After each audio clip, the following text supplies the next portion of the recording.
Welcome students. Today we are going to learn about ocular drug delivery system. So what is ocular drug delivery system? Ocular drug delivery system is used to treat the diseases that occur in the eye. These are used for local treatment. We never use ophthalmic products to achieve systemic drug action. Now, which are the drugs? Why we don't use systemic? Why don't we use this ophthalmic products to achieve systemic action?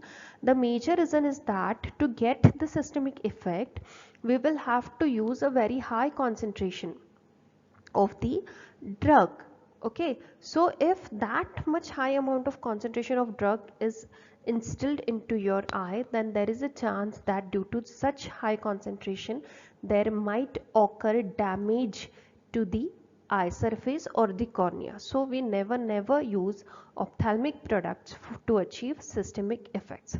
Now these ophthalmic products are used for drugs like miotics, mydriatics, anti-inflammatories, anti-infectives, which involves antibiotics, antivirals, antibacterials, surgical adjuvants, and for diagnostic purposes.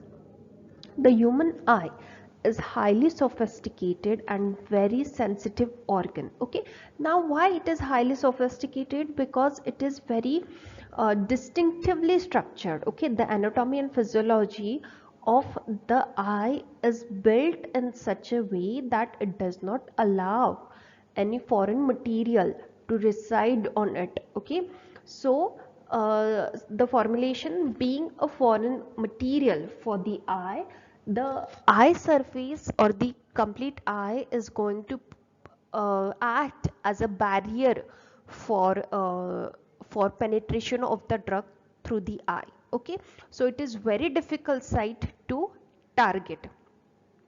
The biggest challenge which the formulators have to circumvent is has to overcome is the protective barrier function of the eye. Okay, and that too without causing any permanent damage.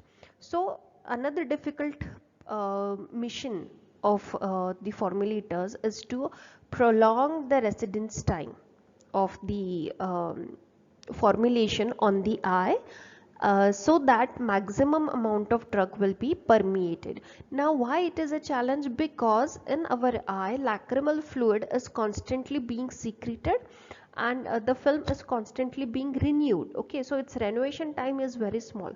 The complete renovation of the tear film, it occurs in 2 to 3 minutes. Okay, so during this renovation most of the drug it is lost. It does not reside on the eye for a long time, and if it doesn't reside on the eye, then it is lost and it doesn't become available um, for its effect, for its absorption. Okay, so that is another challenge. So the knowledge regarding all these barriers, okay, it is continuously being expanded, and many concepts and drug delivery strategies are emerging out to overcome all these effects.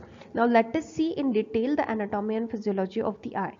Now here you can see this is the eye. Okay, so the eye is divided into three parts basically.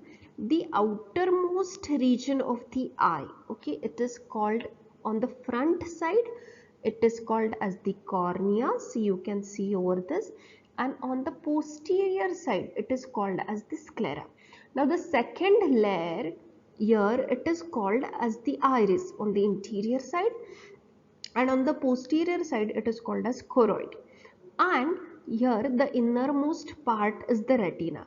Now what is the retina? Retina is nothing but the extension of central nervous system. Okay, so the image is formed on this retina, and these optic nerves, they carry the signals to the CNS. Okay, for our purpose we are going to divide this eye into two parts. The this becomes the anterior part and this is the posterior part. Okay, now here you can see this is the pupil. Okay, now what is the function of the pupil? It adjusts according to the intensity of the eye. Okay, so uh, so this choroid, okay, it is it contains capillaries, blood capillaries, and this internal chamber, it consists of vitreous humor. Now vitreous humor is gel like system, okay, and it completely fills this portion, and this vitreous humor is highly important. It acts as a medium for the light which falls on this lens to travel up to the retina, okay. So it has got important function to play. This choroid, it contains the blood vessels, so it is the responsibility of this choroid blood vessels to provide oxygen and nutrients to this retina for its sustenance, okay. uh, the human eye is very sensitive and complex organ. Its diameter is almost approximately equal to 23 mm. Human eye is composed of anterior and posterior chambers. The amount of light which enters the eye is controlled by the pupil. It dilates and it contracts accordingly. The outermost coat of the eye, which is clear and transparent, is called cornea on the anterior side, and which is white and opaque is called as sclera, which falls on the posterior side. The middle layer, it comprises of iris anteriorly and choroid posteriorly, and ciliary body as intermediate part. Inner layer is the retina, which is an extension of the central nervous system. Aqueous and vitreous humor plays an important role in the eye. Cornea is the optically transparent tissue that acts as principal refractive element of the eye. Because the light which falls on the cornea, it moves through the lens, and because of the cornea and the lens, the image is formed on the retina. The image which is formed on the retina is converted into signals, neuronal signals, and these signals through the optic nerve, they reach your CNS, and the image is created inside your head, okay. So cornea is the front portion of the eye that conveys and focuses light into the eye. It is divided into 5 major parts, which is epithelium, Bowman's membrane, stroma, Descemet's membrane, and endothelium. The corneal thickness is around 0.5 to 0.7 mm, and it is mostly thicker in the middle. Iris is the colored portion of the eye which controls the quantity of light penetrating the eye. The dark center opening in the middle of the iris is called as the pupil, which is responsible for dilation and contraction as per the intensity of the light. Okay, lens is the transparent portion that focuses the light into the retina. Vitreous humor, as I have already told you, it is a gel-like clear avascular connective tissue. It resides between the eye lens and the retina. So the choroid and the blood vessels which are present in the choroid, they supply the retina with oxygen and sugar. The lacrimal glands which are present in the eye, they secrete tears that wash off foreign particles and keeps the cornea from drying out. The drug from ophthalmic preparation, it has to move through the cornea. Now we have already seen that cornea is basically made up of 5 parts. So cornea presents the major hurdle for absorption, or we can say penetration of the drug into the ocular tissue. So because of the structure, the epithelium in the cornea, it is highly lipophilic. The stroma is hydrophilic.